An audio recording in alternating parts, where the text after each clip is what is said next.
আপনি কি বর্তমানে ইউরোপে আছেন লেখাপড়া করার জন্য, ব্যাচেলার অথবা মাস্টার্সে? আপনি কি চাচ্ছেন আপনি যে কান্ট্রিতে আছেন ওই কান্ট্রি থেকে জার্মানিতে মুভ করতে? তাহলে এই ভিডিওটি আপনার জন্য। তো আমি যেহেতু ইউরোপের একটি দেশ লিথুনিয়া থেকে জার্মানিতে মুভ করেছি, তো আমার নিজেই প্রসেসটি কমপ্লিট করেছি, সেহেতু আমি চাচ্ছি আমার এক্সপিরিয়েন্সটি আপনাদের সাথে শেয়ার করতে, যেহেতু সাথে ভবিষ্যতে যারা জার্মানিতে আসবে ইউরোপের অন্যান্য কান্ট্রি থেকে, তাদের সেহেতু উপকার হয়। এই জন্য আমি আসলে এই ভিডিওটি তাদের উদ্দেশ্যে তৈরি করতেছি। তো সর্বপ্রথম আমি আমার সম্পর্কেই একটু বলে নিই, তাহলে আপনাদের বুঝতে অনেকটাই সুবিধা হবে। আমি আশিস, বাংলাদেশের সিটি ইউনিভার্সিটি থেকে টেক্সটাইল ডিপার্টমেন্ট থেকে পড়ালেখা করেছি। এরপরে আমি মাস্টার্সের জন্য লিথুনিয়াতে এসেছিলাম 2023 সালে, এবং ওইখানে 6 মাস স্টাডি করে আমি সিদ্ধান্ত নিই আমি জার্মানিতে মুভ করব। তো এরপরে আমি জার্মানিতে মুভ করার জন্য পরবর্তী প্রসেস শুরু করি। তো এখন আমি বর্তমানে আছি জার্মানির নর্থ রাইন ওয়েস্টফেলিয়াতে। এখানে আমি হক্সশুলে নিদাররাইন ইউনিভার্সিটিতে মাস্টার্স করতেছি, management of textile trade and টেকনোলজিতে। তো এখানে আমি আসলাম অলমোস্ট 3 মাসের মতন হয়েছে আমি এখানে এসেছি।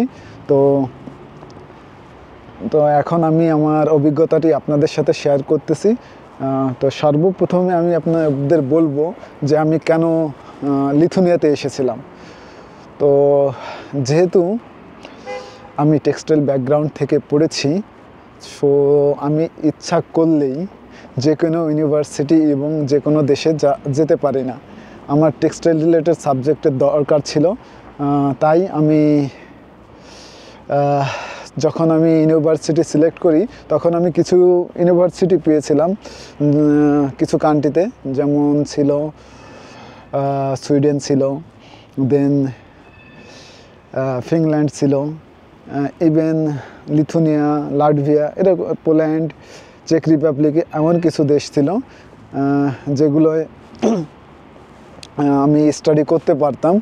কিন্তু এগুলো সবগুলো টিউশন ফি ছিল হাই কম্পারেটিভলি। আমি যেখানে লিথুনিয়া ছিলাম এখানে টিউশন ফি কম ছিল। এই একটি কারণেই আমি লিথুনিয়াতে এসেছিলাম, কম টিউশন ফি থাকার কারণে। এরপরে আমি কেন লিথুনিয়া ছেড়ে দিলাম, এর মূল কারণ যদি বলি, আসলে আমরা যারা ইউরোপে আসি তাদের প্রথম টেন্ডেন্সি থাকে যে আমরা ইউরোপে সেটেল হব। তো ইউরোপের মূল লিথুনিয়ার মেইন ব্যারিয়ার আমার জন্য ছিল ওইখানে পিয়ার প্রসেসটা। ওইখানে পিয়ার পেতে হলে অলমোস্ট 10 ইয়ার লাগে, তারপরে আপনি সিটিজেনশিপ পাবেন। এই কারণটি আমাকে বেশি প্যারা দিয়েছে। এই কারণটির জন্যই আমি লিথুনিয়া ছেড়ে দিই। আর কেন আমি জার্মানিতে আসলাম এই কারণটিও আপনাদের জানা উচিত। আসলে জার্মানির সিটিজেনশিপ প্রসেসটি এখন অনেকটি ইজি করেছে, যে কারণে আমি এখানে চলে আসলাম। আর যেহেতু জার্মানি ইউরোপের অন্যতম শক্তিশালী অর্থনীতির দেশ, সেহেতু এই বিবেচনা করেও আমি চলে আসলাম। তাছাড়া এখানে টিউশন ফি নাই বললেই চলে। তো এইসব চিন্তা করে আমি জার্মানিতে মুভ করি। তো আপনারা এখন যদি জার্মানিতে অ্যাপ্লাই করতে চান তাহলে সেক্ষেত্রে কি করতে হবে এখন আমি আমার জার্মানি আসার প্রসেসটি আপনাদের বলবো। আমি সর্বপ্রথমে হচ্ছে আমার সাবজেক্টগুলো চয়েস করি জার্মান ইউনিভার্সিটিতে। তো আমি কিভাবে আমার সাবজেক্টগুলো চয়েস করলাম, তো আমি 2টা ওয়েবসাইটের সাহায্যে আমি জার্মানিতে আমার সাবজেক্ট চয়েস করি। একটি হচ্ছে DAAD, আর একটি হচ্ছে mygermany.com। এই 2টি ওয়েবসাইটের মাধ্যমে আমি ইউনিভার্সিটি এবং আমার সাবজেক্টগুলো খুঁজে পাই। দেন হচ্ছে আমি ওইখান থেকে ইউনিভার্সিটির অ্যাপ্লিকেশনের ডেডলাইন জানি, এবং ইউনি অ্যাসিস্টের মাধ্যমে আমি জার্মান অ্যাম্বাসিতে অ্যাপ্লাই করি। আপনারা হয়তো অনেকেই জানেন ইউনি অ্যাসিস্ট হচ্ছে একটি অর্গানাইজেশন যেটা আপনার গ্রেডিং সিস্টেমকে কনভার্ট করে জার্মান গ্রেডিং সিস্টেমে চেঞ্জ করবে, এবং আপনাকে তারা আপনি জার্মানিতে পড়ার এলিজিবল কিনা সেটা তারা ইউনি অ্যাসিস্টই নির্ধারণ করবে। তো ইউনি অ্যাসিস্টে থেকে আপনার রেজাল্ট পেতে অলমোস্ট 1 থেকে 1.5 মাস টাইম লাগে, সেজন্য অ্যাজ সুন অ্যাজ অ্যাপ্লাই করাই ভালো। ইউনি অ্যাসিস্টে আমি কি কি ডকুমেন্ট দিয়েছিলাম? ইউনি অ্যাসিস্টে আমার এডুকেশনাল ডকুমেন্ট দিয়েছিলাম, যেখানে এইচএসসি, এসএসসি এবং ব্যাচেলারের ডকুমেন্ট সাবমিট করেছিলাম। এর সাথে আমার পাসপোর্ট, ছবি, একটি মোটিভেশনাল লেটার, ওয়ার্ক এক্সপিরিয়েন্স, এসব ডকুমেন্ট দিয়ে আমি আমার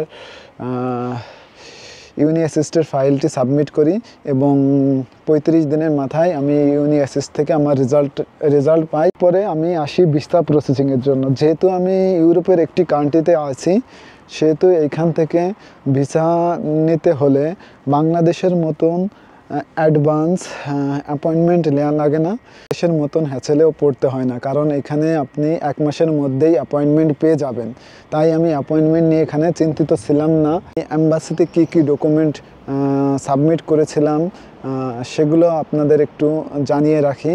প্রথমে আমি একটি ছবি এবং একটি motivational letter, visa application form, then আমার এডুকেশনাল ডকুমেন্ট, এরপরে আসতেছে আপনার হেলথ ইন্স্যুরেন্স, ব্লক মানি। আপনাদের একটি বিষয় জানিয়ে রাখি, আমি জার্মানিতে আসার সময় আসলে ব্লক মানি শো করিনি, আমি শো করেছিলাম স্পন্সর ডকুমেন্ট, যেটি লেটার অফ অব্লিগেশন নামে পরিচিত। এই ডকুমেন্ট দিয়ে আমি জার্মানিতে এসেছি। আর সব থেকে গুরুত্বপূর্ণ বিষয় হচ্ছে, আপনি ইউরোপ থেকে যদি জার্মানি অ্যাম্বাসি ফেস করেন, তাহলে আপনার ওই দেশের রেসিডেন্ট পারমিট কার্ড লাগবে।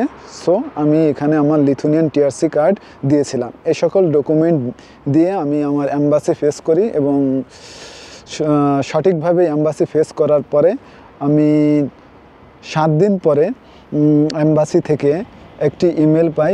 সেখানে তারা আমার কাছে আরও কিছু এক্সট্রা ডকুমেন্ট চেয়েছিল, যে ডকুমেন্টগুলো আমি বাই ইমেলে ওদের সেন্ড করি এবং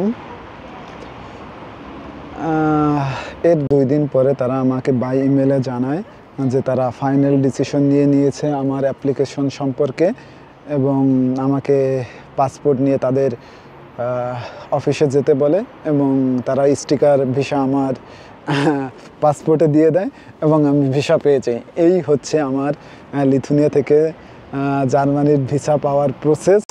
তো আশা করি এই ভিডিও থেকে আপনারা কিছু ইনফরমেশন আপনাদের জানতে পেরেছেন, যে আপনি যদি ইউরোপের অন্য কান্ট্রিতে থেকে থাকেন তাহলে আপনি ইজিলি জার্মানিতে মুভ করতে পারবেন।